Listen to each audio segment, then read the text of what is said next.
one of the most complicated criterias in eligibility across any qualification we've come across is with US CPA.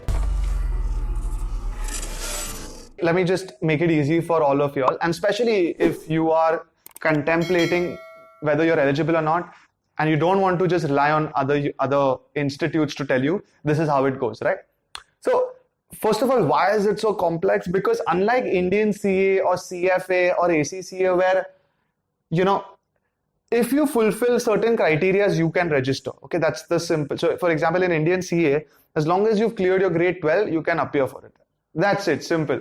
In CPA, no, it's actually quite complex. So USA has 55 different jurisdictions, right? 50 states plus I think there are 5 provinces. And if I want to register for CPA, each state has a different criteria, and that's why it becomes really complex. Because if you're from India, how do you know which state to register for? Right from understanding the criteria of each state to planning, okay, I want to register for, with New York or with California. It becomes difficult for majority. Handful of us would probably be very clear about it.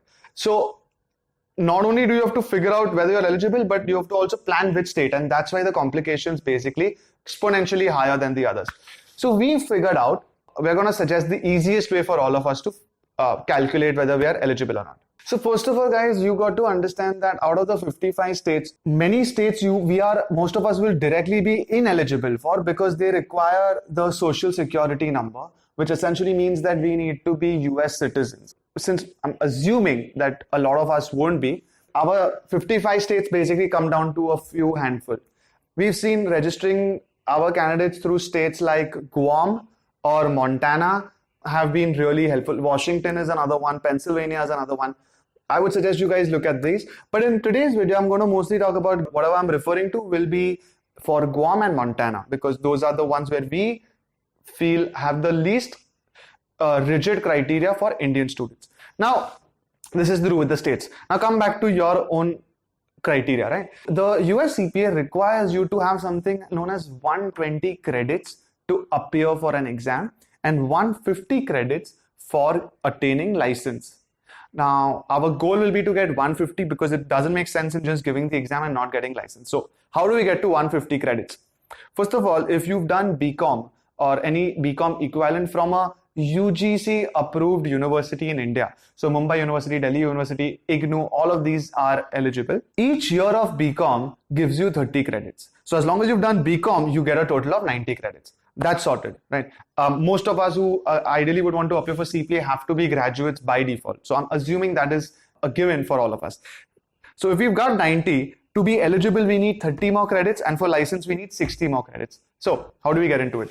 Point number 1, if you are sort of appearing for your master's, let's take MCom, right? Again, from the same university as you appeared for BCom. Each year of MCom also gives you 30 credits. MCom is generally for 2 years. So if you do MCom for 2 years, that's another 60 credits. So 90 plus 60 gives you 150 credits. So BCom plus MCom is eligible for CPA as well as the licensure. If you are a graduate today and you've not even begun your MCom, but you want to appear for CPA, what you can do is you can sign up for MCom, and along with the first year of MCom, you can start studying for your CPA. Right? Parallelly. By the time you complete studying for CPA, almost a year should have passed by which you can complete your first year of MCom. Remember, 1 year of MCom gives you 30 credits. So 90 for BCom plus 30 for MCom gives you 120, which gets you eligible for CPA. So you can then start appearing for the exams, simultaneously finish your second year of MCom, right? By the end, which you'll get 150 credits. And with that, you can then apply for the license. So people who are open to appearing for MCom, even if you've not started, you can appear for CPA without any problems. This is one huge chunk for most of us. It's easy. Applying for MCom is not that difficult. Passing MCom parallelly with CPA and maybe even working is not that hard. This is step 1. Step 2, if you appear for CA exams, right? If you're a qualified chartered accountant, you already have way more than 150 credits, you're sorted. You can appear for CPA. So this MCom or CA for Indian students, along with BCom, this should take care of your entire eligibility in India. And the states you go for, the easiest one for now is Guam, and second would be Montana. My suggestion to you guys, first of all, you might hear about things like if you are a NAC accredited university, then even with your just BCom, you are eligible for appearing for CPA. Now this is being phased out. So my, again, suggestion to you guys is don't jump into it. You will any which ways need to appear for MCom because of your 150 credit requirement. So this is to do with NAC. Finally, guys, there are always changes that these US states have. So we've been updated that there will be some update with Guam by the end of December 21. So once that happens, we'll let you know. But till then, you can freely register with any of these states, or you can reach out to people like us who will do it on your behalf. Lastly, after you realize you're eligible, how do you register? This is actually a tiresome process. It takes close to 2 to 3 months and sometimes even more.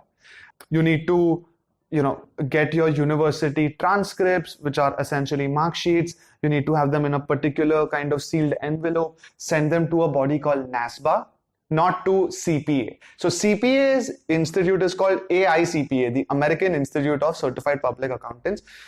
Unlike CA or ACCA or CFA, where the institute itself, you have to reach out for registrations, CPA has a little differentiation. There is something known as the AICPA body, which actually is the one who sets up the exams, checks our papers and gives us the certificate.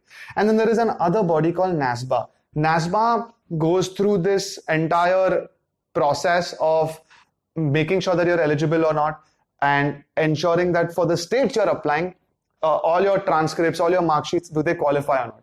So again, do not jump into the whole NASBA bit. There are other bodies like NASBA. So one of them is called WES and so on and so forth. It starts becoming a little complex. So just to simplify it, guys, once you realize you're eligible, reach out to people like us who can help with the entire registration process. We'll take care of it from start to end. Similarly, if you don't even want to get into the headache of whether you're eligible or not, again, you can reach out to us. We would be able to generate a report telling us whether you're eligible or not from scratch.